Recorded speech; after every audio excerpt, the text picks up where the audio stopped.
And well, I'll start this video by saying FSR 4.1.1 was leaked. And well, it actually got even better because a couple of minutes ago, Jack Ewing just told us that they will release the official FSR 4.1.1 for the RDNA 3 users, aka RX 7000 series, today. Meaning that after all, the leaked files are actually the official files, but well, you'll have them on your Adrenaline settings just with a click. FSR 4.1 on the older RDNA 3 cards, on the RX 7000 series, and of course on the APUs that everybody was saying wouldn't work with FSR 4.1, well, they do, and we can use them on the RDNA 3 APUs like the Radeon 780M, I believe, the 890M, the Strix Halo parts like the Ryzen AI Max series, and yeah, I tested it and it just works. FSR 4.1 for RDNA 3 cards will most likely release in a couple of days, at most a couple of weeks, since it is aimed to July, officially, meaning that you can just go to your drivers,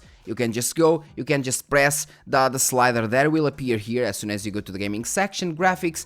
If you have an RX 7000 series, you'll have here now an option to enable FSR. Basically the FSR override, meaning that if you go to Silent Hill 2, as soon as you have the slider enabled, you just go to Silent Hill 2 and it will upgrade from FSR 3.1 to FSR 4.1. As soon as you go to Forza Horizon 6, it will do the same, and every single game that supports at least FSR 3.1 will work. And by the way, if you want to help support the channel, me, my family, and the Riscas, by the way, hello Riscas, just lay an eye on today's sponsor, which is a very good sponsor. Today's sponsor is TerraMaster with a D1 SSD, an all-aluminum dual-fin design enclosure that, in a matter of fact, it is the first I've ever seen that makes your external SSD as fast as if it was inside your computer. Just connect it to your PC, select what you want to copy, and even with slower NVMEs, you can easily achieve over 1 GB per second. We're talking about a mix in between a shockproof and crush-resistant design with IP67 rated protection against water, dust, and spills, and super fast speeds of 10 gigabits per second, which is about 1.25 gigabytes per second. This is powered by advanced 128/132 bits encoding that improves bandwidth efficiency by 20% compared to older standards. It also features wide compatibility with USB 3.2 and Thunderbolt 5, while also supporting SSDs up to 8 terabytes, meaning that you can have a seamless experience editing or playing games from your external hard drive. And this is especially great for me when I'm testing Linux versus Windows, where I can install the OS and games on the external disk without any slowdown. And since the details are also important, you have things like a little case that comes with a D1 SSD and a free official backup tool that you can use for several things like cloning your disk or simply backup your files. If you want to help the channel, check the TerraMaster D1 SSD with the link below.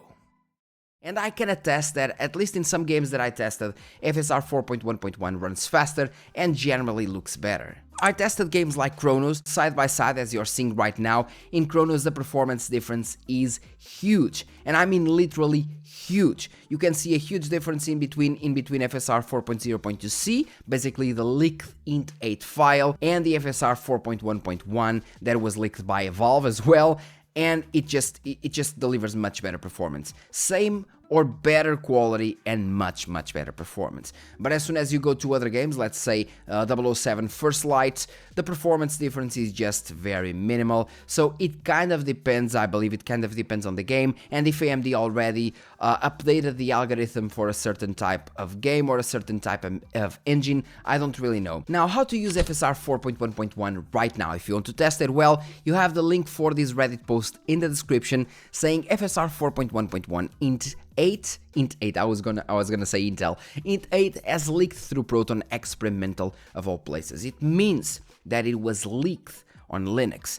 And as you can see, the file is this one, AMD XCFFX64. And of course, this whole process isn't needed because you have it officially now on the drivers, I suppose by the time this video is releasing at least. And I must say that these drivers also bring FSR machine learning, so FSR frame generation 4.0.1. And I believe that should be coming with some improvements, of course, and maybe some future links to multi-frame generation. I mean, who knows? But well, let's continue. and then you need the latest upscaler file, basically the latest official FSR 4.1 file, and that one you can actually go to the link in the description that I'll share, or you can just go here and download the AMD FSR SDK version 2.2 package, and it will be inside. If you want, just go to the link in the description. I'll leave these two files in a mega folder, or something else, whatever. I'll just leave there for you to download. But well, let's just make it work. Firstly, you can go to Optiscaler Client. If you don't really want to install Optiscaler manually, just again use Optiscaler Client. Let's see, for example, Spider-Man, that shows you the version immediately. So let's go to Manage. Now we don't actually need the FSR 4.0.2c because we have the newer one. So we go None, then we go to Auto Install. That's basically it. Then you open the folder. Let's just minimize this one. Then you copy the newest file of FSR4, the official FSR 4.1 version, copy, replace. Then you copy this one, AMD, blah, blah, blah, blah, blah, blah, copy it to the same folder. Then you search for Optiscaler, the file for the Optiscaler configuration settings. You open it, you press Ctrl+F in order to find, and you search for FSR4 update, as you see here. And then as soon as it says here, auto, you just need to change it to true. Open Marvel Spider-Man 2, settings, and the upscaling method is now 4.1.1. Easy. As soon as we enter the game, we just need to go to the settings, then display and graphics, and you can see FSR 4.1.1 performance mode, and it is just working. And it is so much better than FSR 3, and in some cases much better than FSR, the leaked INT8 version, the 4.0.2c, that we can even go to ultra performance mode, accept, and it still looks decent. The shimmering is not that bad.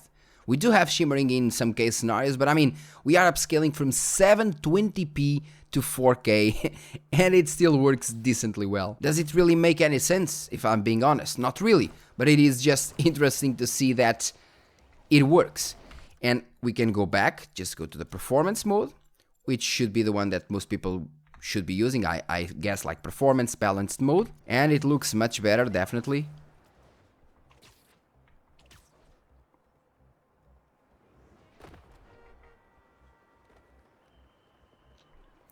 Again, shimmering is quite controlled. The movement still has a bit of shimmering, I guess. Bam. This is all to say that it is working. It isn't that much better than FSR 4.0.2c in most cases, but in some others it can deliver better performance, and in some others as well it can deliver, well, better quality. I would say that this is a very nice thing, but I will be testing the official version that, again, should be better. For Silent Hill 2, we're using epic settings. Well, I guess that we can use high settings, and we're using the performance mode with FSR 3.1 inputs. And remember, not all games will show you inside the game which version you're using. In this specific game, it will show you FSR 3.1, but that doesn't mean that FSR 3.1 is being used. It only means that the FSR 3.1 inputs are there, because as soon as you press Insert and you open the Optiscaler menu, you can see that the 4.0.2c is being used. Now we go to the Silent Hill folder, that in my case is on Steam Library, Steam Apps, Common, Silent Hill 2. Then we have to go to SH Proto, Binaries, Win64, basically where all the files are. Again, we copy these two files, replace, we go to the Optiscaler configuration file, Ctrl F, FSR update, and then we go from auto to true. And yeah, sometimes this happens, but this is because of the installation method. So again, I would have to verify files, to clean install Optiscaler and so on. But you can watch right now side by side Silent Hill 2 comparison. If you're watching it, you can see that in this specific scenario, we don't really have any kind of performance differences. The final version, according to AMD, they told me personally that the final version is still being tweaked, so I suppose that the final version will deliver better performance and maybe even better quality. So take that in consideration once again. As for 007, as soon as you press Insert, we're using XeSS. Let's go to 1.5. Let's see if I can actually use FSR 4.1 here, because I was messing around with it. Yeah, 4.1.1, as you're seeing right now, it is being injected through the LSS. 4K, 1080p being upscaled to 4K, basically the LSS, or in this case FSR performance mode, and it is working. One of the things that I don't really like about FSR 4 is that in some cases it can over sharpen the image compared to the normal FSR 4, the 4.0. 4.1 has that issue, but generally it also has a way cleaner image.